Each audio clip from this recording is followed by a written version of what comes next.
Hello, this is Malorian, and this will be a 2,500 point game of my Orcs up against some Empire. Alright, so we have another Skype battle here. This is going to feature Canada up against England, but the fellow that's going to be on the England side, he's actually a person I've known for quite a while. On the Warseer forum, he goes by Danny DB, and mainly in the little sub forum that I kind of do a big thing of for the Arena of Death, where you can have like characters fight each other and this big storyline and all this. He's been a part of this, and we've had a lot of back and forth for years. So it was really interesting to have a game against him and finally see something other than an Avatar type thing. But anyway, he went for Empire here. And just to kind of first say on the mission, this is a mission from the Warhammer tournament, one of the ones I didn't get to play. And what you're trying to do is get this artifact from the temple in the very center. It can only be taken by characters or unit champs that basically aren't, monsters or anything crazy. And to do it, you have to go to the door of the temple. To do that, you can't be engaged, you can't cast any magic, blah blah blah. And as soon as you end the movement phase there, you roll an artillery dice, and that's the number of strength 2 hits you take. The ignore armor saves. If you get a miscast, you roll again, and now it has killing blow. And if you roll a misfire rather 2 times in a row, then you just die. So really the way this works is that if nobody has the artifact at the very end, it's a tie. If one side has it but their general is dead, it's a minor win. And if they own it and they have the general alive, it's a major win. The other things to keep in mind here is that, of course, if you flee when you had it, you drop it. If you're killed in a challenge, you give it to the other guy. And the other neat thing is while you're holding it, you lose all your kind of magical gears and powers and all that stuff. Although you do get one reroll per turn or game, I can't remember which, and that can be used to avoid a miscast and all these things. Anyway, the terrain on the board that matters, because there's a scattering it around there, but the only one that really is going to come to effect is the fact that the woods behind me is a stupidity wood, a little fungus forest, and the white tower on his side is going to be the wizard tower. For my side, I took my all orcs all the time, and I have my 20 archer orcs, I have 50 shield orcs, 5 savage orcs with shields on the boars. Then I have 40 black orcs, 40 savage orc biggins, and there is my BSB that has a 2+ armor save. There's also my level 4 savage orc shaman that has the Fencer's blades and the lucky shrunken head and all that stuff. On the other side, there's another 50 shield orcs, and between over there, there's 2 more boar chariots. Now, for his side, I don't have an Empire army, so, it's proxies galore, but I try to get, so it was reasonably close. Probably one of the ones that was more of a stretch was the fact that he had 5 of the Outriders, which I'm going to use as Glade Guard. Then he has his Hellblaster, which is the organ gun. He has 3 units of archers that you're going to see across the board that are being used by Glade Guard.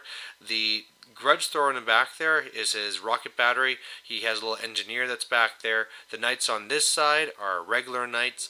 Then he has a big unit of halberdiers, and I think in there he had his BSB. I can't really remember. Maybe it's a warrior priest. Anyway, his arch-lector is in there for sure, and that's his general. Then he has a cannon. In the tower with the archers, he also has a level 2 with shadow and a level 4 with light. Behind is the whole Hurricanum thing. Then he has a good sized unit of hammerers, and in there he has, I think that's one with his BSB. He has quite a few characters in this list. And then on the far side, behind the archers over there, is some inner circle knights. And so really when I deployed first for this one, it's all going to be trying to get to that one entrance on the other side. So I have it first for my Black Orcs to kind of like push through and clear things out. Then my 2 characters with the biggins will follow up and hopefully do their thing. And really I have things on the other flank just to try and draw away his attention. And also, if I can force my way through and get to a rear or something, that'd be pretty good. And now I'll be switching to more of a view like this, because this is the part that's really going to matter. It's just that first picture I thought made a little bit more clear of where everything was. So I get first turn, there's no animosity issues, and for the most part, things are just moving on up. His what are they called? The Outriders, they vanguarded on the left, and so my archers shot into them and they killed one. in the magic phase, I was able to Hand of Gork the Shield Orcs a little bit farther up on the right, so I liked that. And then I got off Foot of Gork, and they killed a whole bunch of his great swords, which are being represented by miners. But then I rolled a 1, so he got to do it back to me, and he got to kill a whole bunch of my savages. This was also with Irresistible Force, so I've now lost this spell and magic level. His turn 1 then, pretty much just moving on up.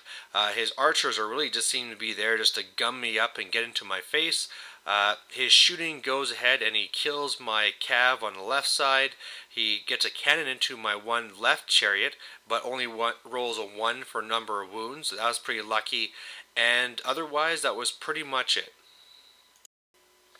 Sorry, one thing I should say going into my turn 2 is that a spell he did get off was that whole net spell on my right shield orcs. So when I wanted to charge this turn, I had to take a strength test and I failed.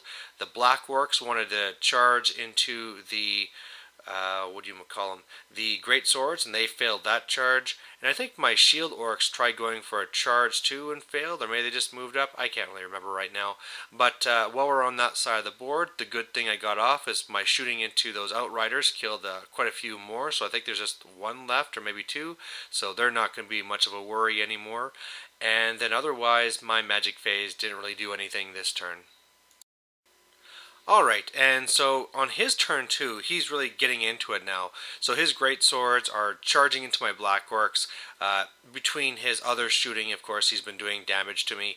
But the big thing here is that I'm loving this. I mean, if I can go and kill off these guys now, this is one of his main units, and then I can kill these 2 characters, get this BSB out of the way. But the good thing here as well is that he has some good wards. He has 2 characters here, the BSB, and he also has a warrior priest. One of them has the sword of anti-heroes. So I'm going to take some hurt, but I'm going to really beat these guys up. And so at the end of his turn 2, it looks like this. So you can see pretty much, oh yeah, and that's what happened with my orcs last time. They charged the archers and they fled and got away. But anyway, his archers kept on fleeing and it kind of like jumped over all those units there. He was shooting into my orcs, my shields on the left, and my savages in the back and killing more. In the combat, you can see there that I just really roughed him up. He's down to just 2, let's see, I think I killed one of his characters. Yeah, his warrior priest is now dead. He's down to 3 of the great swords and the BSB, so that's going fairly well. And then otherwise, that's pretty much all that happened this turn. I mean, he's trying to go and get some of these spells off, but for the most part, he's not rolling many dice, and then when he does roll them, he's not rolling very high. Alright, so my turn 3, the main things that happened here is on the left side, my shooting killed off the rest of those outriders, so I don't need to worry about them anymore. My shield orcs are marching up. My shield orcs on the right were able to charge the archers. They fled and I caught them, so that's why I'm there. Otherwise, my black orcs killed the rest of the great swords. The BSB broke, and then I ran him down. I mean, he pretty much auto-died. And then otherwise, my chariots are just getting into position. I think this turn I got off like the Here We Go spell or something. But otherwise, this is looking pretty good. Things are getting a little bit awkward around there right now with the halberdiers, my shield orcs, my black orcs, because, I mean, a lot of this stuff is kind of be blocking itself for trying to do charges. But otherwise, I mean, if that's all gummed up, I can always sneak into character and get the job done. And to answer this whole problem, he pretty much just goes and slams my shield orcs. So he wanted to charge his halberdiers into my black orcs, but the way it was set up, he just couldn't get through. So instead he went to the flank of my shields. He hit it with that Hurricanum and also with the Inner Circle Knights, and I mean, I'm just toast. So the end of his turn it looks like this, and the major things that happened here is that his knights on the left charged into my orcs.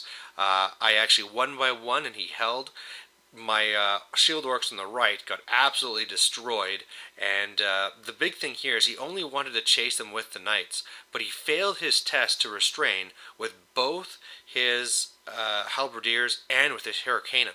So now he's throwing the rear to my black orcs, but the one thing that is kind of helping him here is the whole fact that he got off with Irresistible Force, the Time Warp spell. So I mean, these guys are fairly nasty with the extra attack and pretty much, hitting on, was it +3s because of Hurricanum and all this stuff, re-rolled because it always strikes first. So even although I'll be in the rear, it'll kind of hurt, but I mean, I don't care. I just need to get the Black Orcs out of the way, and the most important thing of this turn of note is the fact that his cannon exploded. And so the whole thing that's been holding me back so far is if I put a character into that doorway, I'm just going to take a cannon to the face. Now that the cannon's gone, I don't have to fear that anymore. My turn 4 then, so I have the Black Orcs and the Chariots smashing into the Halberdiers, and so that should really mash them up. But the big thing that happened here is that I had my Orc here, the BSB, go in to try and get the artifact. I rolled, I think it was 6 or 4, it was not very many for the number of strength 2 hits, rolled 2 6s, I don't get my armor save, boom, my BSB's dead. So that's just the way it kind of goes, and otherwise my savages are just moving up. Alright, so in a turn of 4, looks like this. So I was able to beat the knights, they broke, and I was even able to run them down, so that was pretty fantastic. But I'm in this river that's going to start killing me. In the main combat there, this was just really bloody. I mean, with his spell that he had off at the Time Warp, he just killed 15 of my Black Orcs like that. It was just insane. And luckily, with all the kills I got going back, I was able to still win with all the other kills and rear charges and all this stuff going on. So I was able to win combat. He has the Stubborn Crown, so he held. But, I mean, if nothing else, I'm happy just to hold those guys up there, even if I want to get my Black Orcs killed. So his side of 4, it was pretty straightforward. His Hurricanum and his Inner Circle Knights just go on reform so they can try and help out in the combat. In the actual combat, at least now that spell's not on, so he's not as deadly, but of course it's still a bunch of Halberdier attacks, so he was able to kill some of my guys off, and I still have him trapped there. And then just really for him, a whole bunch of shooting. So a bunch of Shield Orcs dead, and a whole bunch of Savages dead. So my turn 4 then, that's what I do, is I put in the Great Shaman into the temple, and I take some hits, but I only take 1 wound, and now I got the artifact. And now the big thing I need to do is just keep this guy alive. And end of the turn, it looks like this. My Shield Orcs on the left charged the one Hellblaster, destroyed it, overran into the Engineer, but as you can see, like I was saying, I'm going to be losing just tons to this river now as I keep on failing these dangerous terrain tests.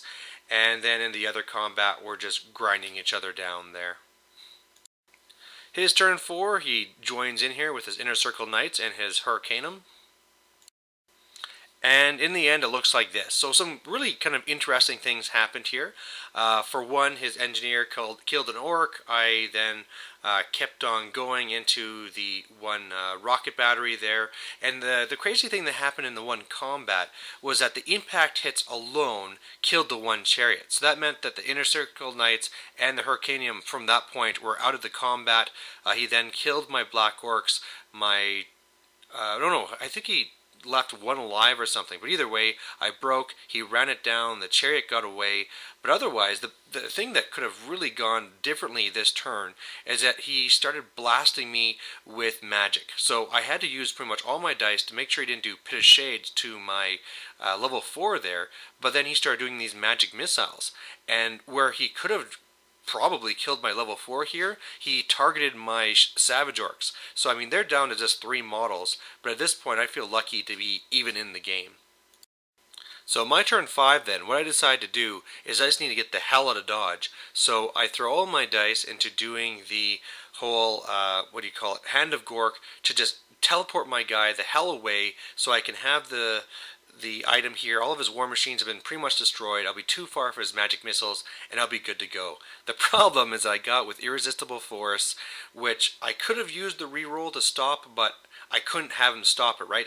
The threat of a miscast is not as bad as the threat of being hit with all these magic missiles. So I took it, and it turned out to be the one where I could be sucked into the warp, and I was sucked into the warp. So at this point, I mean, the artifact is way over here. Nobody can get to it, so we just called the game.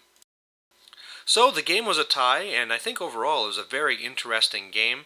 I mean, lots of crazy things going on, of course, with some unlucky rules and all this stuff. But the main thing here was just a very interesting mission. Really fun to play against a guy that I've known for a long time but never met. It's just one of those things where you have these relationships over the forums, but it's not one of those things where you ever have this face to face. So it's nice to finally get that.